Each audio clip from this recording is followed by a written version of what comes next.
ಚಿಂಪಾಂಜಿನ ತಗೊಂಬಂದು ಇವ್ರು ಸಾಕಿದ್ದಕ್ಕೆ ಅದ್ ಮಾಡಿದ್ದೇನು ಗೊತ್ತಾ? ಈ ಚಿಂಪಾಂಜಿ 1995 ಹುಟ್ಟಿರುತ್ತೆ. ಇದನ್ನ ಸ್ಯಾಂಡ್ರಾ ಮತ್ತೆ ಅವರ ಗಂಡ ಜೆರೋಮ್ ಹೆರಾಲ್ಡೋ ತಗೊಂಬಂದು ಸಾಕ್ತಾರೆ. ಆ ಚಿಂಪಾಂಜಿಗೆ ಟ್ರಾವಿಸ್ ಅಂತ ಸಹ ಹೆಸರಿಟ್ಟಿರ್ತಾರೆ. ಮಗುನ ಯಾವ ತರ ಸಾಕ್ತಾರೋ ಅದೇ ರೀತಿ ಅದನ್ನ ಸಾಕಿದ್ರು. ಅದು ಬಟ್ಟೆಗಳನ್ನ ಹಾಕೊಳ್ತಾ ಇತ್ತು, ಡೈನಿಂಗ್ ಟೇಬಲ್ ಮೇಲೆ ಕೂತು ಊಟ ಮಾಡ್ತಾ ಇತ್ತು, ಸಿಸ್ಟಮ್ ವರ್ಕ್ನ ಮಾಡ್ತಾ ಇತ್ತು. ಅಷ್ಟೇ ಯಾಕೆ, ಪೆಪ್ಸಿಗಳಂತಹ ಅಡ್ವರ್ಟೈಸ್ಮೆಂಟ್ಗಳಲ್ಲಿ ಅದು ಆಕ್ಟ್ ಮಾಡಿದೆ. 2003 ಒಂದಿನ ಅವರು ಆ ಚಿಂಪಾಂಜಿನ ಕರ್ಕೊಂಡು ಹೊರಗಡೆ ಹೋಗಿರ್ತಾರೆ. ಆ ಚಿಂಪಾಂಜಿ ಆ ಕಾರಿಂದ ಎಸ್ಕೇಪ್ ಆಗಿ ಸ್ವಲ್ಪ ಗಂಟೆಗಳ ಕಾಲ ಅವ್ರಿಗೆ ಕಾಣಿಸ್ದಿರ ಆಗಿರುತ್ತೆ. ಆ ಸ್ವಲ್ಪ ಗಂಟೆಗಳಲ್ಲೇ ಜನಗಳಿಗೆ ತುಂಬಾನೇ ತೊಂದರೆ ಕೊಟ್ಟಿರುತ್ತೆ ಆ ಚಿಂಪಾಂಜಿ.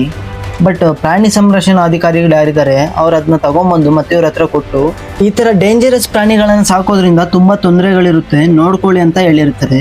ಬಟ್ ಆ ಫ್ಯಾಮಿಲಿ ಅವ್ರು ಅದನ್ನ ನಾರ್ಮಲ್ ಆಗಿ ತಗೊಂಡು ಅದನ್ನ ಬಿಟ್ಟಿರ್ತಾರೆ.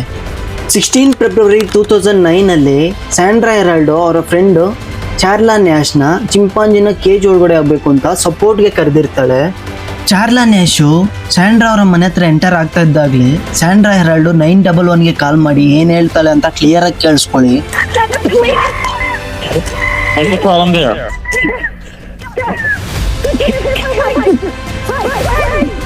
What's the problem with your friend? What's the problem with your friend? I need to know.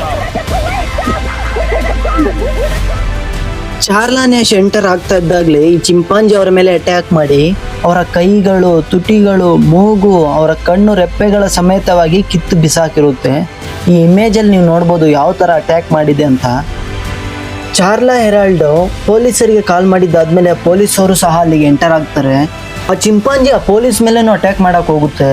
ಅವಾಗಲೇ ಈ ಪೊಲೀಸು ಗನ್ನ ತಗೊಂಡು ಶೂಟ್ ಮಾಡಿ ಅದನ್ನ ಸಾಯಿಸ್ತಾರೆ. ಇದನ್ನ ಕೇಳಿದ್ದಾದ್ಮೇಲೆ ನಿಮಗೆ ಯಾವ ಥರ ಅನಿಸ್ತು ಅಂತ ಕಮೆಂಟ್ ಮಾಡಿ.